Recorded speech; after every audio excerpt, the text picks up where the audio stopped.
Tezge na zelenoj pijaci u Tutinu su pune voća i povrća.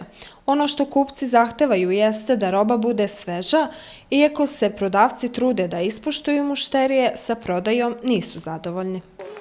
Nema prodaje, nema kupovine, nema ništa. Ovo je katastrofa živa. Sad to ova grib najavljuju ponovo, pa to narod se plaši, dosta ne smije da izlazi i tako. Cene su ti kruška je 70 dinara, mandarina 100 dinara, grožđe 120, limun 120 dinara, pasulj 250 dinara, uvozni. Ora je 250, lešnik 350, banane 100 dinara. Od tezge do tezge razlikuju se cene, a i očekivanja prodavaca. Što se tiče, znači, celokupne prodaje ove jeseni, mogu da kažem da je prodaja stvarno bila dobra. Znači, narod, videla sam da se baš interesovali su se za zimnicu i dosta smo stvarno robe prodali. A što se tiče današnje prodaje, evo, sada je malo slabije, valjda se narod snabdeo sa robom.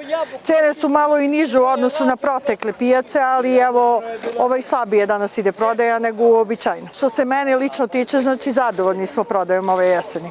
Bez obzira što je bila i ova korona i sve to, znači, nije toliko uticalo na prodaju. Od današnje robe imamo, znači, u ponudi ovu šarenu papriku, ona je 400 dinara po kilogramu, imam baburu, ona je 500 dinara džak, paradajz je 100 dinara kilogram, kukuruzno brašno je 70 i karfiol imam, on je 100 dinara.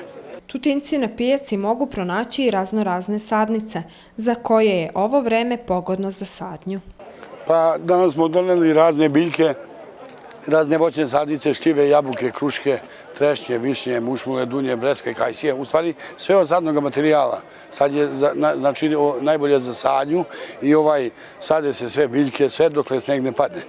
Cene su iste kao što su bili pre 30 godina. 150 dinara sadnica, to nema nigde, to je jeftinije od svačega. Pa naša podneblja su pogodna, pogotovo recimo Tutin za sadnju, ali narod nije pogodan. Znaš, narod misli, hoće da ima biljku, a neće da radi, to nema nigde.